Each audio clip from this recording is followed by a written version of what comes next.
Hey, Russ, it's great to hear from you, man. Dude, I hope all is well. Hey, man, maybe we can connect a little bit via this correspondence. Hey, man, we want to kind of assess essentially two things. Number one, the cool thing is you're not necessarily feeling pain, but it's not, you're feeling some crunchy sound. That's, you kind of have a small gap in that shoulder joint where a lot of stuff goes through. And what often happens is our shoulders start to kind of migrate forward into the socket. It kind of has this, if this is what's called the humerus, the upper arm bone, and this is what's called the glenoid fossa, the socket that it sits in, it can kind of glide.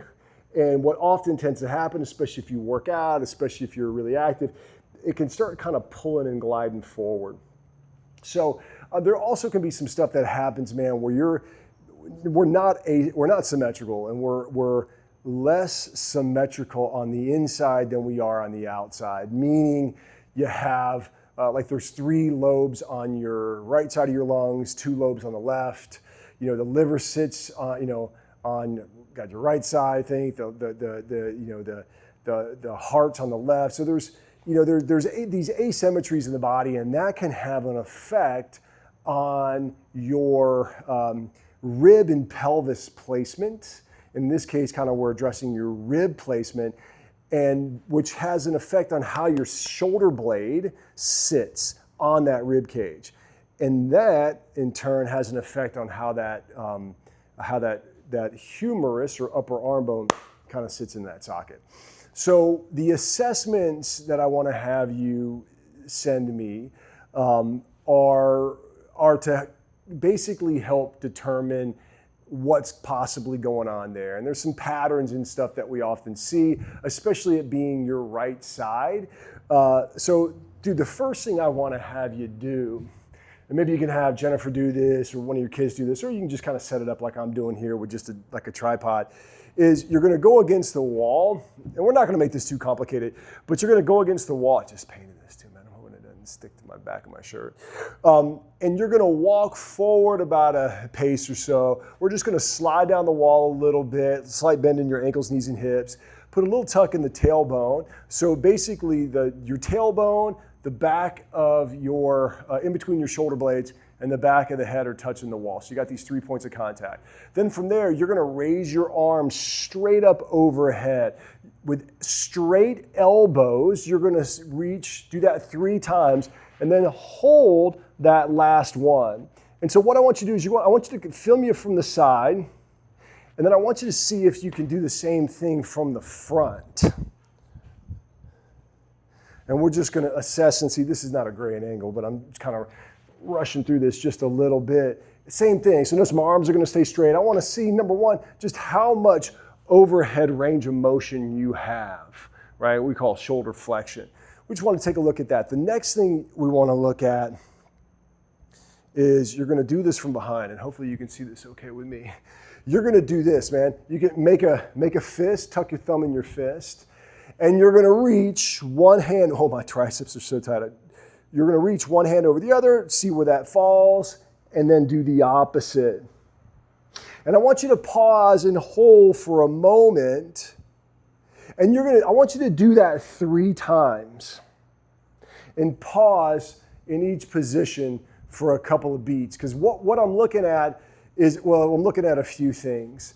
Then the last assessment, man, I want you to do, and if you're unclear about these, man, just let me know. But the last one I want you to do is, at least for right now, I may throw a couple more your way, is you're gonna do this. You're gonna come on down to the floor. You're gonna hug your knees into your chest. You're gonna drop over to the side. And then what I want you to do is you're gonna pin the knees down, one on top of the other. And then you're gonna reach back as far as you can, but don't let these knees come up. And then we'll do the same thing on the other side, right? Drop the knees over to the side, pin the knees down, reach back. And then I want you to also just comment what side feels easier to release to. And I want you to do 2 more. just since we're doing this. You're gonna go just like this, arms out, right? Let's go feet together, and you're gonna drop your knees over to the side. And then you're gonna come up, and you're gonna do the same thing on the other side. Now, what you don't wanna do is don't let this shoulder come up off the ground. And then the last thing I want you to do is you're gonna lay just on your back like this.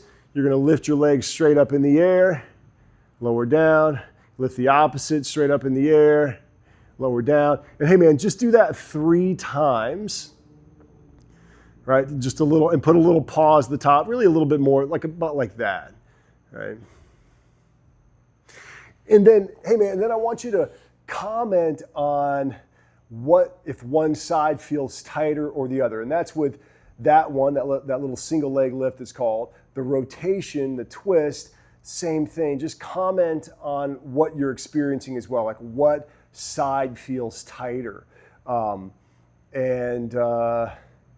man. So send me those if you don't mind. Kind of rip through those, and then let's address just a little bit. I'm not sure. And then obviously, if you're any lifting you do, especially any pressing or pushing, send me videos. And because here's the thing, right? And this is what we want to assess and see.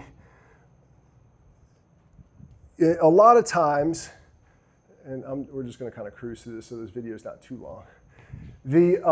What happens when we go to press, right, is we tend to, let's just say, depending upon how you've been taught, right, we may be here, and then if we go to press, what ends up happening is the front of the shoulder takes a lot of the brunt, versus if we're doing more kind of a traditional style bench press where we're really pressing through the feet, squeezing the butt, arching in the back, lifting through the chest. Now we're displacing that force across the pec muscles, right? More so than just here. Now the tricky thing is the more you arch, the more it can provoke back stuff. So that can be, you want to watch that. So it really does. It comes from the feet driving into the floor, squeezing the glutes. That's what generates that arch in the back. Same thing with overhead presses, right? It's a big difference in the force going through that shoulder joint. If like I'm doing a kettlebell press, a single arm kettlebell press, and I'm here, right, pressing that kettlebell up, then if I'm kind of here, right here, there's going to be a lot of anterior pull or forward pull on that shoulder. Whereas if I'm here, right, now I've got all this musculature kind of helping support it. The key is that what drives this is really rooting into the ground. The same thing applies when you're on a bench, right? Or an incline press or bench, same idea. You want to press through the feet, squeeze the butt, drive into the floor, and that's what creates that lift through the sternum and the arch in the back, versus if I'm just here. Hey man, I hope that's helpful. Right, we want to spread the load, so to speak, and the best way to do that is create that structure. Again, there's always limitations, and if something's going on like with your low back, right, we may have to modify in order to avoid, kind of robbing from Paul to pay Peter, right? We don't want to not piss off your shoulder, but now all of a sudden your back's all inflamed, right? So in that case, we just need to reduce range of motion, maybe change what movements you're doing and what movements you're loading. Hey brother, I hope this is helpful. Dude, it's so good to hear from you, man. I'm looking forward to seeing you on camera. And again, maybe we can kind of keep a little dialogue going back and forth. But hey, get this to me when you're able. Hopefully I'll get this video to you soon as well. And all right, brother, please say hi to everybody, and love you, man. And I'll talk to you soon.